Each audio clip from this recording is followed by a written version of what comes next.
I just completed doing a blog post about how to complete a resume in a half an hour, even if you've never done one before.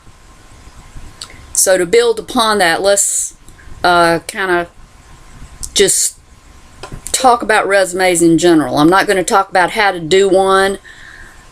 I'm going to refer you to a couple of posts that I've done today. The first one tells you where to find and how to download templates in Word. The second one tells you how to get that resume done quite quickly and easily. So now we're just going to focus on the actual resume itself. So you need a resume, and 95% of people, sites and what have you, even if you go to another governmental office like I used to work in, they'll tell you that you need an objective. Not necessarily. Depends on, number one, what industry you are trying to find a job. What industry is it in? If it is a technical industry, could be computer field, could be engineering, anything on a technical level, yes, you do, number one, need a resume. Number two, that resume needs an objective, and it should be a good, very well written objective. For something that is in that industry, you need to make sure you use terminology that is particular to the job, the position, and the industry in which you are wanting to work. So you may have to do some research on that. You may have to go online and look to see what is the current topics, things that employers are looking for. Be sure you use those code words in your resume so they'll know you are up to date on what's going on. If you need some assistance in terms of technical resumes, I can help you, but they're a little different animals. So for right now, that's all I'm going to say about technical resumes. Let's talk about resumes for everybody else. If you're looking for something else, you may not need an objective. Suppose you do the type resume which I basically recommend. It's called a combination resume. It's called a combination because it combines the old method of resumes that folks have done since the dawn of time, which is the commonly known one, and it's called a chronological. That's the one where you start with your current position and you go back to the dawn of time. They've been around forever because they serve a lot of purposes, serve a lot of needs. So there's nothing wrong with the chronological resume. It's not necessarily the most modern format, and it may not work for you. There is another more modern concept called a functional resume, and that is where you're not as specific about dates and times and things like that. This also can serve in some capacities. It can be great on the face of it if it's somebody brand new. Suppose you're in high school and this is your first attempt at getting a job. You're not going to have any particular work experience to utilize, and you're not worried about them figuring out how old you are, because you're going to have to prove to them that you are old enough to work.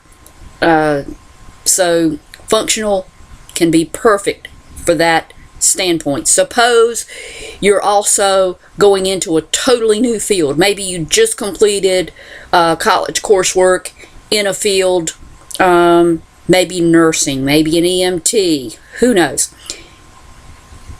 Functional can also work in that case, because you're not saying that your work experience is going to reflect the kind of job you're looking for.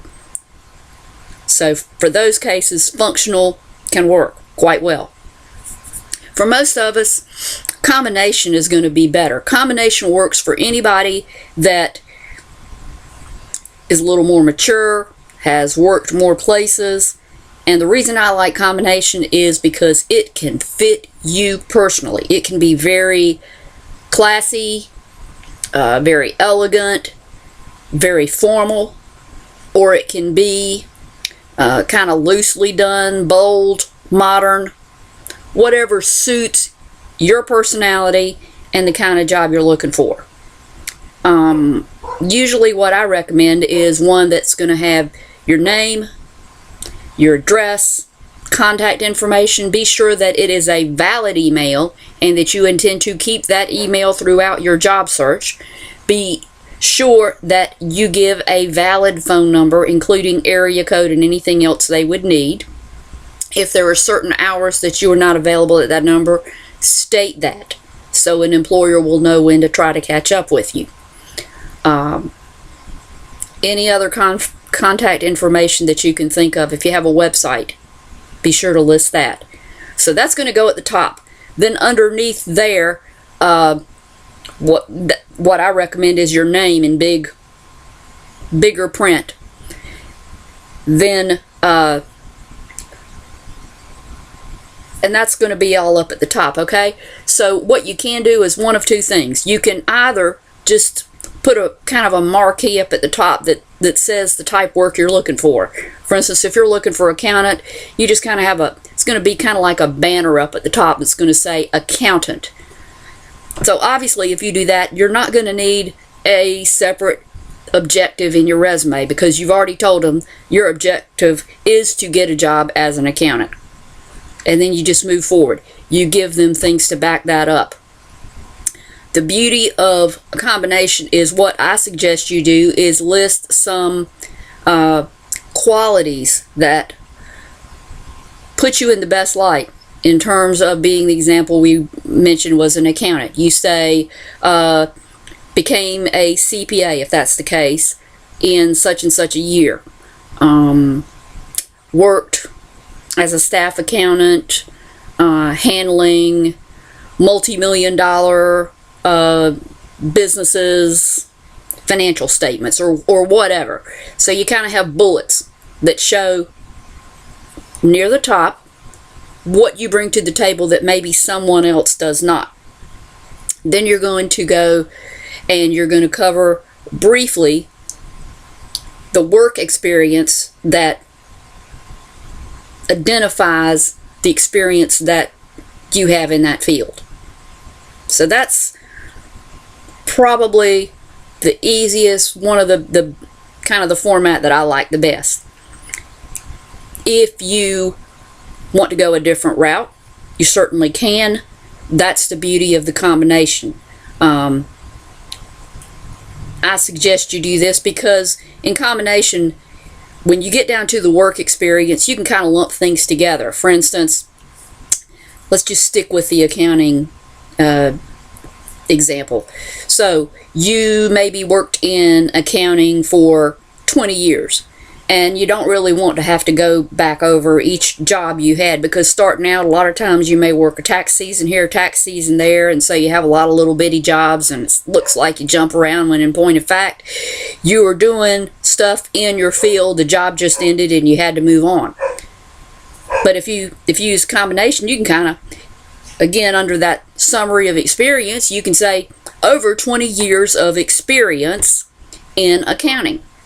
And that's probably going to be your best bet. That's what I suggest. So for most folks, this is the format I suggest for most things. Try it. Hopefully you'll bring success. Although, honestly, the economy is tough out there. Don't be down on yourself if you find that your job search is going to take you a while. You're going to have to send out a lot of resumes. Don't be afraid of having more than one type of resume. I had several different resumes.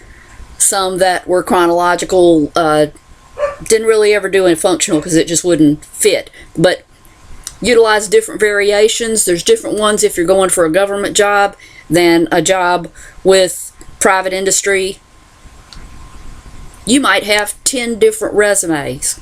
And that's fine because each one can be adapted to fit a particular need.